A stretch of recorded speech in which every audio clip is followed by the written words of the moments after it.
This is IVP.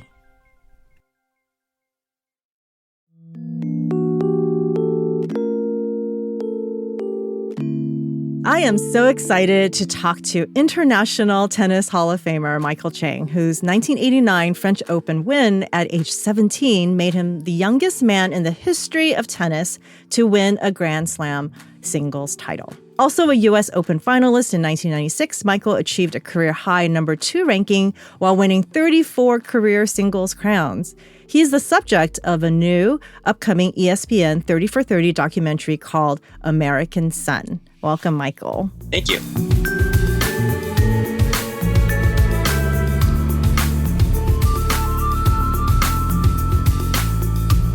Michael, I just read your beautiful 2021 essay entitled Let's Come Together to End the Hate. This was published on the U.S. Tennis Association, USTA website. And you talked about experiencing anti-Asian hate firsthand. Would you share what happened? Yeah, I've been asked questions about have I experienced that playing on tour and playing all around the world. And it's interesting because I have to say that I've actually experienced very little racism actually on the tennis tour. And I think part of that reason is because the ATP Tour is so international. We play, all different countries, all different continents, and everyone's coming from a different background. So it's almost like if you come from a different background, you're the norm. So to be different and to speak a different language is what we're used to on tour. But that being said, here in Orange County, the incident actually happened when we were at a local Walmart, not very far from where we are, from where we live. It was probably during the height of the pandemic. My wife and I were walking into the Walmart, and an older gentleman passed by and said, "We're obviously for us to hear, oh, you Chinese people, you brought the coronavirus. Go back to where you came from." And we're just very taken back by that. We turned around, we said, "Excuse me." And my wife and I are thinking, okay, we're born and raised here in the United States, and we're just as American as you are. But you could tell that the blame and, obviously it had taken place in some individuals. We're not saying obviously it's a majority, but there are some that have taken their stance. And unfortunately, we've had, quite a lot of instances in which, that Asian hate crimes have taken place all around the U.S. In my heart, I still feel like that's the minority of how Americans feel, obviously. Yeah, when that happened, were you were obviously shocked. Were you scared as well? What were your feelings? I was not scared. I don't think there was any reason to be scared.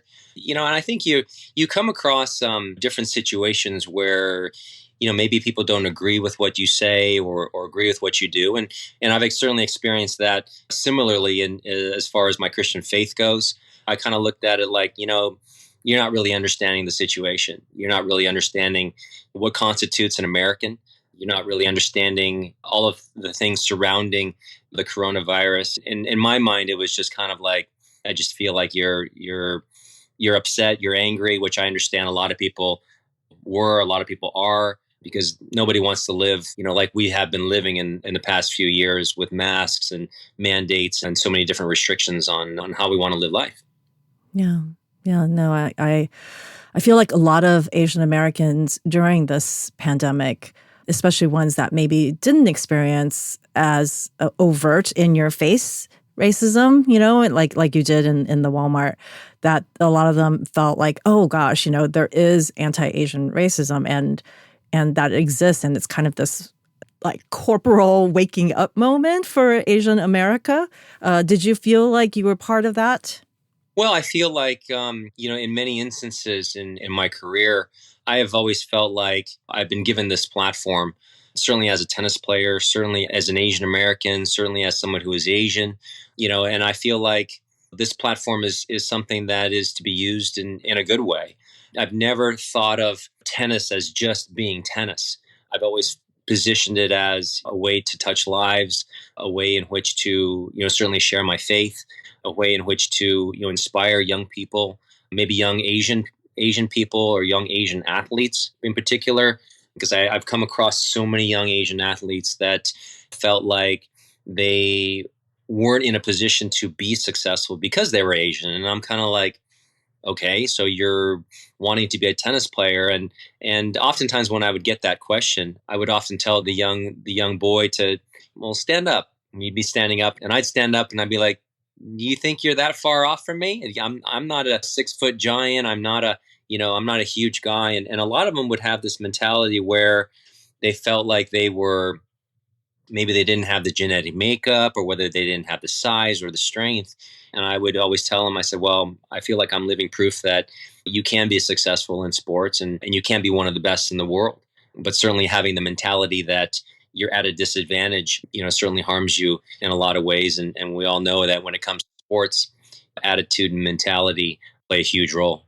Yeah, and a lot of us are told that we're not, suitable for athletics or whatever. And so it is this kind of combination of external messages, and then that becomes internalized. So yeah, and just like you said, I think a lot of young Asian Americans seeing you, on the world stage as a tennis star, including myself. I played tennis in high school. I was not great, but I think I went to a predominantly Asian American school, and tennis was definitely one of the most popular sports for us. And I know it's because of you. I mean, I didn't know it then, but I think all of us were like, we can do this. And, I actually went to one of your games in high school. It's so funny because you were probably just focused on the game, but I remember there was some heckler in the audience, and I have a feeling that the person was saying something maybe anti-Asian, but I was a high schooler, so I didn't completely understand. I remember feeling so angry, and then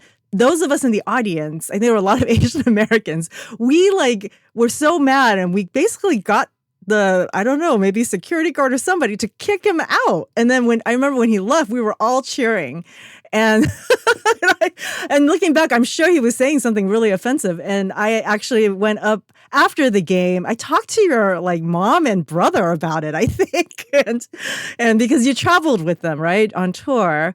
And I don't know. It was this kind of impression, and also feeling like, hey, there's a lot of Asian Americans here who are here to support Michael, and it felt good that we were able to get that heckler out. I don't know. I think it was in Orange County, I want to say, but it's been a long time. Yeah. I mean, like I said, at the end of the day, I mean, they're really the minority. And, I think that if you have the mentality, you could be the nicest person in the world, and there's still somebody out there who's not going to like you. You could be the worst person in the world. There's someone out there that's going to be for you. And I think that it's important, I think, to actually have this mentality. You cannot please everybody, no matter what you do, no matter who you are. And, at the end of the day, you're true to yourself. You're true to what's important in who you are in your heart. How you were raised plays a extremely important role in that. I don't let these kinds of things trouble me or bother me. I just try to keep focus on the task at hand. And in that particular case, the tennis match, and I put it aside. Sometimes not always easy to do, but I think when your focus is right, it's much easier to accomplish that. Yeah, and with Jeremy Lin, I feel like seeing a lot of the documentaries. There's another documentary also coming out, so it's so cool that there's going to be 2 sports documentaries about two Asian American Christian athletes, right? It's so cool. But I remember seeing Linsanity, and actually we screened it at Biola when I was there, and I think his cousin came out, who's a producer, and we talked about kind of heckling, right? I think it's linked to the anti-Asian hate during the coronavirus. This kind of you don't belong, you're not American, that kind of perpetual foreigner stereotype that is imposed on us. And it's so hard, right? Those of us who are born and raised in the United States, and it's the only country we know, even though we are, you said that your breakfast before the podcast began, you said your breakfast was mantou, which is a steamed bun, so we're very proud of being Asian as well, right? We still, the food is fantastic. and so how does it feel to be kind of an Asian American growing up and so much in the spotlight? I mean, it's interesting. I grew up in San Diego for tennis, and certainly in school there weren't a whole lot of Asians. I'll be completely honest with you. Now it's very different, actually. My oldest daughter plays a lot of tennis tournaments, and there are a ton of Asians playing, whether you're Chinese, you're Japanese, you're Vietnamese, you're Filipino, you're Indian. I mean, there's a lot of Asians playing now, which is great to see. But All for me, because of you, Michael. All because of you. well, I think when you're young though, when I was young, the one thing you want to do is you want to fit in. And I was no different than that. I didn't want to be different. No kid when they're young wants to be different, because different is always portrayed in a negative light. But I think as you get older, as you start to understand more, certainly for me, when I had opportunities, for example, when I was a little bit older, to go to Taiwan, for example, to be there, and all of a sudden I'm like, wow, everybody's got like black hair, and you start appreciating the culture. And I'm thankful that my parents, raised us with an appreciation of the Chinese culture. Obviously, we're surrounded by, the American culture and understanding the West, but they also helped us to understand the East. And so we lived very much a combination of what I feel like is the best of both worlds. To be honest with you, I don't think I really, really started to grasp and really take to heart how special it was to be Asian, to be Chinese, really until the French Open actually happened in '89, and then post the French Open, because from there I started to understand that why God allowed me to win the French Open during a time when it was so difficult for Chinese people in Tiananmen, and I felt like that was the reason. And I started to understand to a much greater degree, why he made me Chinese and why I have the background that I have. I certainly embraced it in a lot of different ways when I had opportunities to play in the Asia Pacific Rim, especially places like Hong Kong and Singapore and China. From there, I just had a much greater appreciation for being Chinese. And how old were you then? 17 when I won the French Open. 16 when I first started to play some tournaments that were in the Asian region, and certainly the subsequent years after that, the crowd support that I would get in the United States from the Asian American community, much less the American community, but certainly when I was in Hong Kong, I mean, it was Hong Kong and China. I mean, the crowds, and it was wild. I mean, it was like some like a rock star type of atmosphere. It wasn't like a sporting atmosphere. In many ways it was exciting, but in many ways I realized, hey, I'm in a situation where I can impact a lot of lives, and let's try and take advantage of it. So you mentioned that you feel like God prepared you for that moment. Can you say a little bit more about that? Yeah, absolutely. When I was young, actually, I went to church a lot, and the tough thing about church back then was that there was no Sunday school.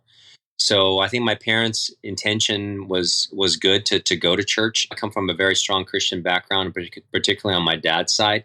So when I would go to church, it'd be tough to sit in the sanctuary and kind of, listen to an adult sermon and really kind of absorb it. To me, it was just kind of like, okay, when's this going to finish so we can, at least move on and start the rest of the day. So I didn't have a great impression of church because of that. I think it's very different now, because now, so many churches have great Sunday schools. They really take the time to teach kids about the Bible in ways that they understand. So it's very different now. I actually really didn't come to know the Lord actually until my rookie year, when I was 16 years old, my rookie year out on tour. And I feel like the timing is very interesting. And, you were mentioning about what might have happened, or is there something that I watched or something that I read that was disruptive in my life in a positive way. And thinking about it, this one instance was probably it. It happened to be another Sunday. We were going to visit my grandparents up in Thousand Oaks. Once again, had to sit in sanctuary. I'm kind of like, all right, here we go again. Just kind of twiddle my thumbs and let's get through it, and then go have lunch and stuff. But this particular Sunday was very different. There was an elderly lady that was speaking. Her name was Auntie Betty, is how they referred to her as. I believe she was an adopted child, and she gave a sermon that was incredibly engaging, incredibly funny. Held my attention the entire time. It's interesting. We hear sermons all the time, and oftentimes you ask a few days later, what was last Sunday's sermon, and you kind of have to think a little bit about it. But this was one of those sermons that, even to this day, I still remember exactly what the sermon was about. That's how much it touched my life. And this sermon really, I think because it was engaging, because it was funny, I started to realize, wow, the Christian walk and reading the Bible can actually be enjoyable, and it didn't have to be like, don't do this, don't do that, that type of tone. And from there, I started to take down the Bible, the student Bible that my grandparents had given me, many years back. And I started to look up subjects that were interesting and that pertained to my life at that time. So when you're 15, 16 years old, you're looking up friendship, you're looking up love, you're looking up different subjects like that. And I started to see what the Bible had to say about all these different things. And I was like, wow, what the Bible has to say about all these things is good, it's right, it's true. Okay, and let's see what it has to say about other things. So it became a habit. It became a habit every single night to look up something new, some different subject. And in my mind, I was thinking to myself, all right, if I ever started reading about something that I felt like was totally off, I'm just going to stop. But I never came across that. And I started to read about Jesus' life. And then I started seeing things happening in my own life that I knew, like, okay, maybe the first time was coincidence. Maybe the second time was coincidence. And then after a while, you're like, it's not a coincidence anymore. God's working in my life and God's showing me that he's real. And there's no way all of these things are happening by chance. And from there, my faith grew. And I feel like the timing in which I came to know the Lord was crucial, because I came to know him the very first year of being out on tour, which was 1988. I ended up winning the French Open in 1989. So by the time I had committed my life to Christ the summer of 88, I ended up getting baptized in October that same year. And it became very evident to me that my tennis career was not going to be about how much money I could make or how many titles I could accumulate or win. But I realized that the talent in which I was given for tennis was to be used to touch people's lives. Of course, I'm out there trying to win tournaments. Of course, I'm out there trying to give my very, very best. But I realized all of those things, and I realized the position in which I was in. So when the 89 French came around and I had won the 89 French, and all of a sudden I was dealing with fame, I was dealing with a lot more endorsements, which was which translated into more income coming in. I wasn't in that position where I was like, you know what, my success is because of me, because I already had come to the conclusion the year before that the success that I'm given is because of him and it's for a greater purpose. So in that instance, it just solidified my purpose out there on tour, my purpose in life, and understanding that basically each and every one of us have been given a talent or multiple talents in order to make an impact on this world. And for me, it was tennis. Hmm. And you mentioned Tiananmen. How does Tiananmen factor into all of this? Well, Tiananmen actually was going on at the same time that the French Open was happening. The actual crackdown actually happened the day before a match with Lendl, actually. So if I was not watching the events unfold on TV, I was out there playing my matches and getting ready, practicing and stuff like that. It was basically one of two things. The situation in Tiananmen was just touching me in so many different ways, and it made fighting through some of those last matches, especially the last four matches, easy in some ways, because I'm thinking to myself, there's students out there in Beijing fighting for democracy, fighting for their lives, fighting for freedom. For me to be out there fighting for a tennis match, regardless of whether I'm feeling good or dealing with cramps, is easy. There's no comparison there. But because I'm coming from a Chinese background, and then my mom, obviously, having spent time in China, you have that. You feel for the people there, as did every Chinese person around the world, because it was such a sad time to see that happening to Chinese people, much less anybody, in society. I think I was young and not really understanding what was going on. But when I went to grad school, no, was it grad school? No, it was undergrad at UCLA. My Chinese TA was actually the intellectual leader of the whole Tiananmen student movement.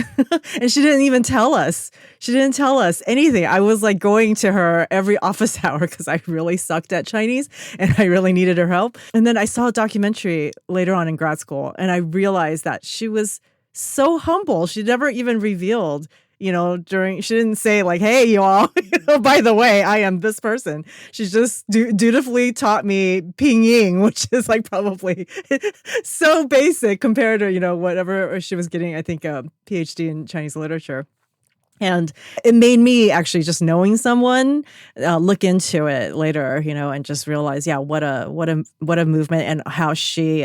There was a lot of guilt. I think a lot of the students, they actually got out. Most of them, but the violence and the killings didn't happen to the student leaders. They all managed to escape.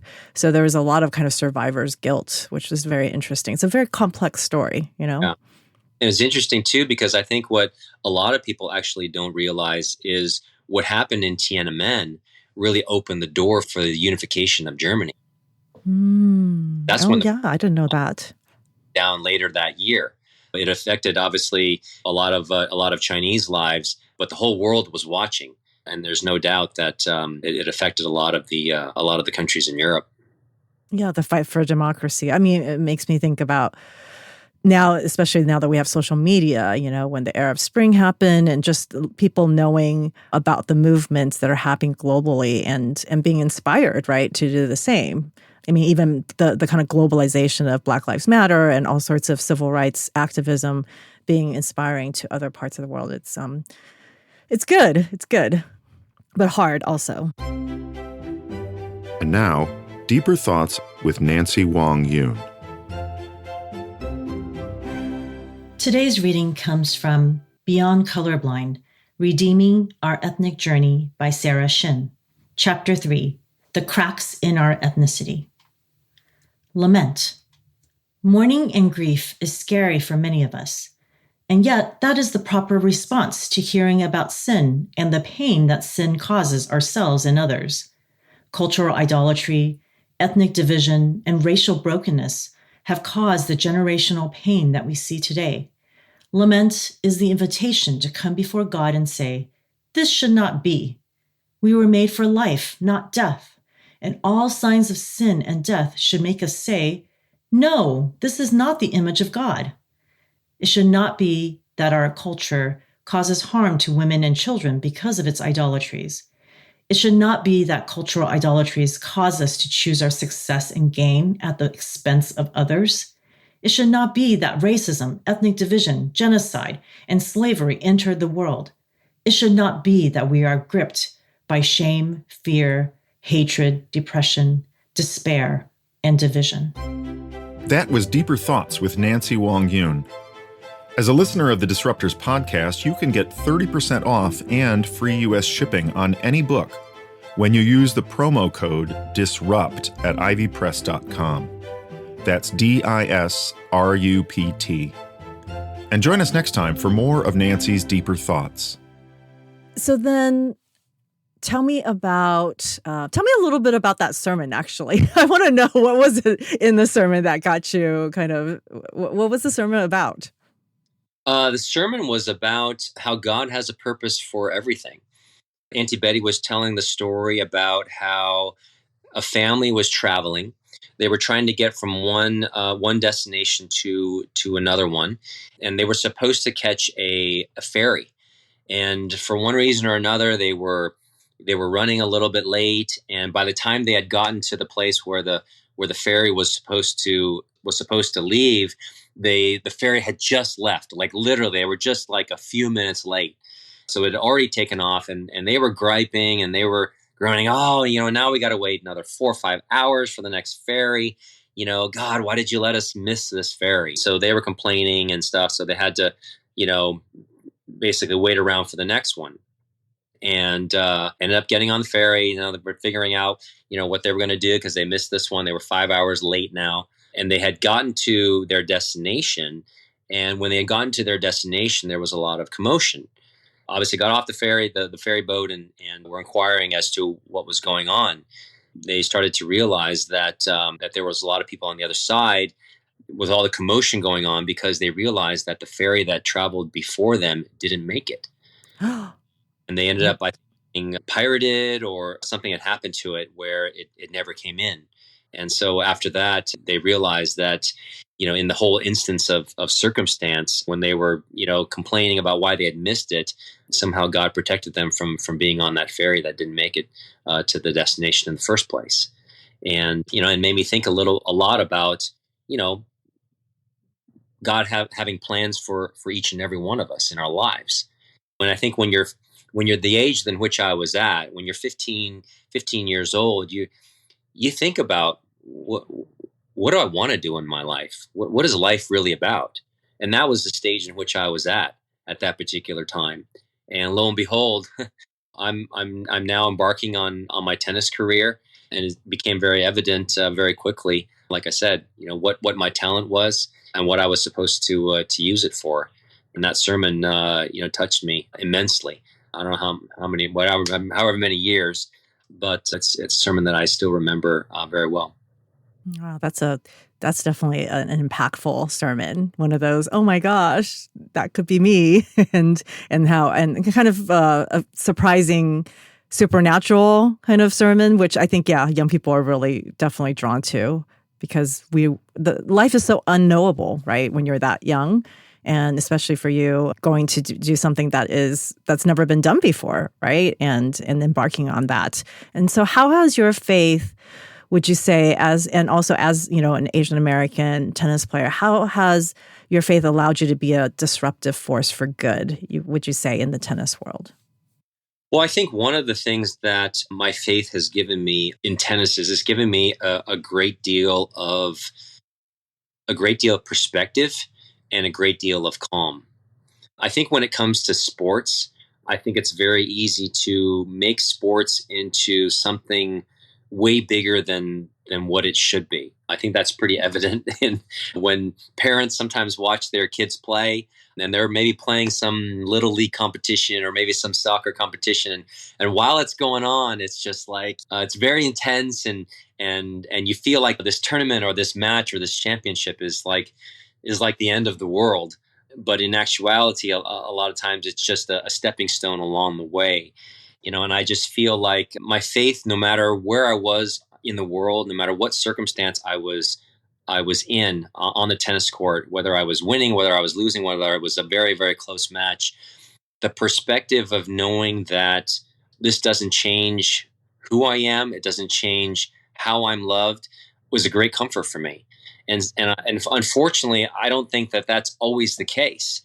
I feel like sometimes with kids, it's kind of like if you win, it's great, right? Everybody's happy. Everybody's, patting you on the back, good job. And let's go celebrate. But if you lose, it's kind of like, this is what you did wrong. This is why we didn't win, blah, blah, blah, blah, blah. We're not going to go do something fun. We're going to go back and we're going to go put more hard work in because you did so poorly.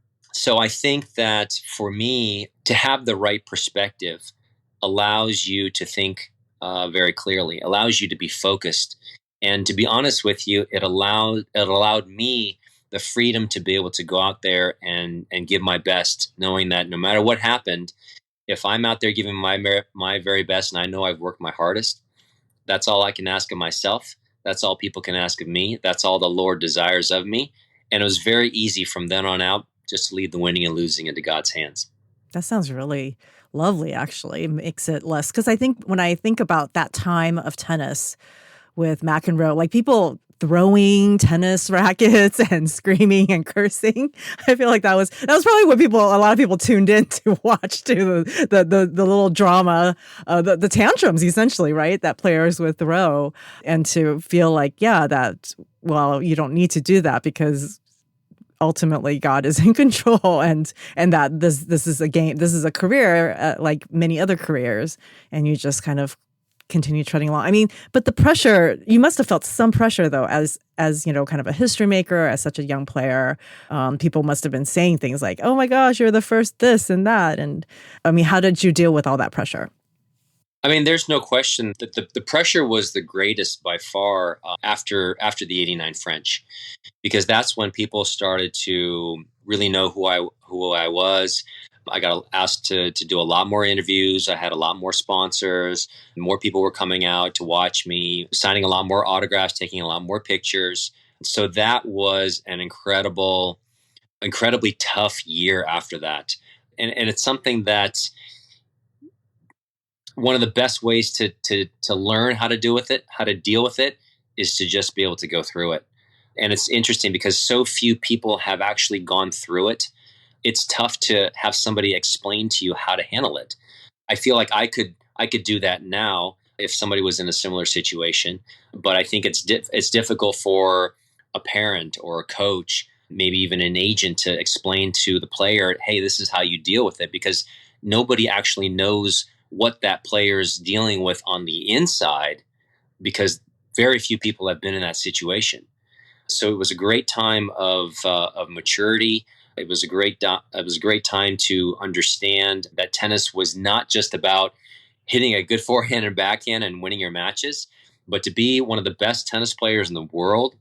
Not only do you have to play incredible tennis, but you have to be able to balance all of the expectations, all of the pressures, your time as far as giving interviews, your time as far as doing commercials or satisfying sponsors. All of those things now are part of the picture, and you have to be able to balance all of those things in order to still be able to go out there and play and perform your best on the tennis court. And it's not easy. But I still think at the end of the day, it comes back to knowing that, hey, as long as I go out there and give my 100%, that's all I can ask. And that's all people can ask of me. And if I win, great. If I lose, hey, I should be able to walk off the court with my head held high, because I can only give 100%. I can't give any more. And so this new documentary, you're going to be coming back into the spotlight, or perhaps you've never left in hearts of those of us who grew up in the 80s and 90s and love tennis. But now ESPN, this new documentary, you're going to be introduced to perhaps generations that too young to know about your amazing achievements. So how was that experience? The experience was great. I feel like this is a unique documentary. I don't think it's a typical ESPN 30 for 30. I feel like a lot of it is, certainly talking about the French Open, but it's a lot of it's talking about the journey in which many Asian Americans have taken, the journey that my parents have taken coming over from China, coming over from Taiwan. This is a journey that I don't think a whole lot of people have told. And this is obviously a little bit unique because of what happened to me through tennis, through the sport of tennis. It's something that I've enjoyed, being a part of that. I've really enjoyed listening to my mom and watching her do the interviews, because I'm super close to my mom. And I feel like now, being a father myself, I understand to a greater degree what kind of sacrifices my parents had to make for me and for my brother. And probably even greater sacrifices, because they weren't born and raised here. We were. So certainly we understand the culture a little bit better than they did when they were young. They had a learning curve to go about. So it's something that I'm very, very appreciative. And I feel like my parents just sacrificed an incredible amount to give their children the best, as many Asian American parents have done, parents and grandparents have done. Yeah, it's an exciting documentary. Also, total disclosure, I'm also in the documentary as a sociologist and a fan, growing up in that time as well, and also having parents who are immigrants, and I myself am an immigrant. I came when I was about 5, but yeah, so growing up and looking for Asian American, representation. And Michael, you were one of the first. So thank you so much for doing that, for being a model, and also sharing your faith and sharing how you've incorporated your faith and relied on your faith to get you through such a kind of pressure cooker and so much fame at such a young age. So thank you, Michael. Absolutely.